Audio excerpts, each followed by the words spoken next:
The prairie wind whistled low through the cottonwoods, carrying the scent of rain and distant smoke. It was springtime in Willow Creek, that narrow stretch of land where the sky seemed too big and the silence too deep.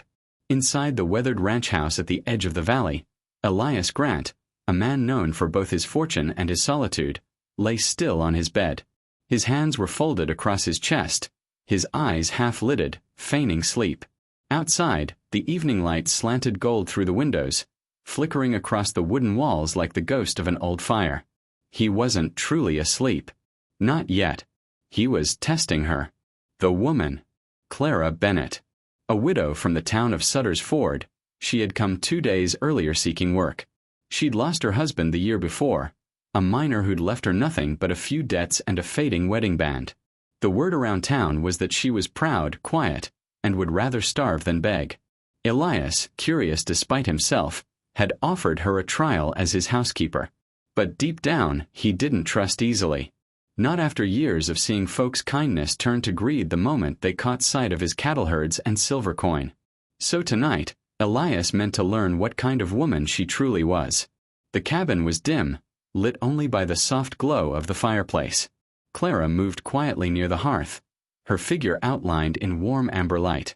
Her dress was simple, her hair pinned loosely, stray curls falling against her neck as she worked. Elias kept his eyes closed, steadying his breath. Through the thin veil of false sleep, he could hear her soft footsteps, the quiet rustle of fabric as she moved about. She didn't know he was awake. He expected her to search the room, maybe glance at the drawer where he kept his wages, or slip a few coins from the counter when she thought no one was looking. That was what others before her had done. But instead, she walked past the money, past the rifles hanging on the wall, and went straight to the table where a half-empty cup of coffee sat cooling. "Can't sleep without something warm, can you, Mr. Grant?" she murmured softly, almost to herself. Her voice was gentle, the kind of voice that could smooth the edges of even the hardest day.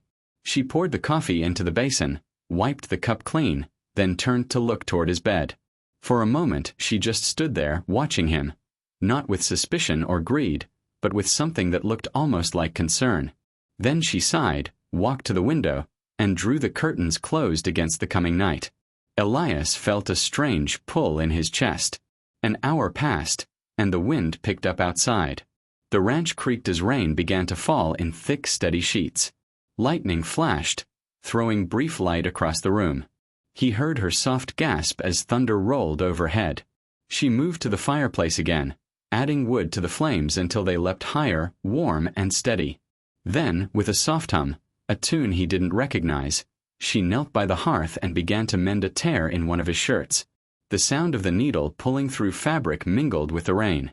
She wasn't resting. She wasn't searching. She was working. Quietly, faithfully. Long after anyone expected her to. And when she finished, she didn't fold the shirt and leave it aside. She held it for a moment, her fingers brushing the worn fabric. "Reckon you've carried more weight than most," she whispered. He wanted to open his eyes then, to say something, anything. But he stayed still, caught between guilt and wonder, because no one had spoken to him like that in years. When the clock struck 11, she finally moved toward her small cot near the kitchen corner. She paused by his bed first, pulling the blanket up over his chest with slow, careful hands. "There," she said quietly, her tone filled with a kindness that nearly broke him. Even strong men shouldn't sleep cold. Her touch lingered for a second, just enough to leave warmth behind, before she turned away. And only when she lay down and the firelight dimmed did Elias open his eyes. He stared up at the ceiling beams, the rain still tapping against the roof, and felt something he hadn't felt since his wife died 5 winters ago: peace. He hadn't realized how empty his house had been until this woman's small kindness filled it. The next morning he found her in the yard, hauling water from the well. Her sleeves were rolled to her elbows, her dress speckled with dust. The morning sun caught her hair in a halo of light, and for a long moment he just watched her. "Morning, Mr. Grant," she said, smiling softly when she noticed him. "Coffee's on the stove." He nodded, feeling oddly unsure of himself. "You slept well." "Well enough. Rain kept me up some." He hesitated. Heard you last night. Working. Her hands froze mid-motion. Oh, I didn't mean to wake you. Just thought I'd fix what needed fixing. Elias studied her. The honesty in her face, the gentleness in her voice. You mended that shirt of mine. She looked down, almost embarrassed. Didn't seem right to leave it torn. He smiled then, a real smile, the first in a long time. You didn't have to. Maybe not, she said softly, but sometimes doing right ain't about having to. Those words stayed with him all day. Days turned to weeks, and the rhythm of their lives settled like dust after a storm. She rose before dawn, cooking simple meals, tending to the hens, sweeping the porch clean of dirt and leaves. Elias worked the fields and fences, but he found himself coming back earlier each day, drawn to the quiet hum of her voice, the sight of her by the fire, the way she filled the silence without ever breaking it. One evening, as the sun set over the hills, he found her sitting by the corral, staring at the sky-streaked pink and gold. Beautiful, ain't it? She said softly. He nodded. Never gets old. She smiled faintly. Back in town, I used to think beauty was something you had to chase. Turns out, it's just something you notice when you stop running. Elias looked at her then, really looked. The lines of worry that had softened, the spark of quiet strength in her eyes.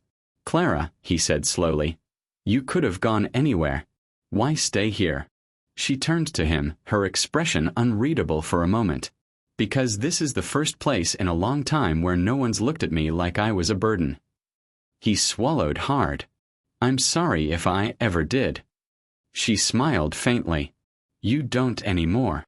That night, after she'd gone to bed, Elias sat by the fire thinking about that first evening, the night he'd pretended to sleep. He remembered every quiet act, every whispered word. And for the first time, he realized how wrong he'd been. He'd tested her honesty when it was his own heart that had needed testing. The next morning, he woke before sunrise and brewed the coffee himself. The smell filled the cabin as Clara stepped into the kitchen, eyes wide in surprise. You're up early, she said. He poured her a cup and handed it over, smiling. Figured I'd give you a rest. She blinked, then laughed softly, a sound so gentle it seemed to warm the whole room. Thank you, she whispered.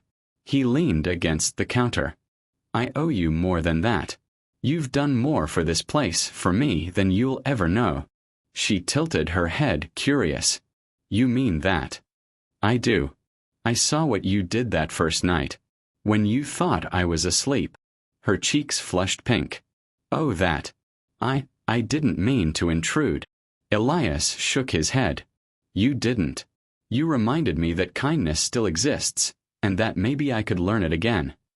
For a long moment, neither of them spoke.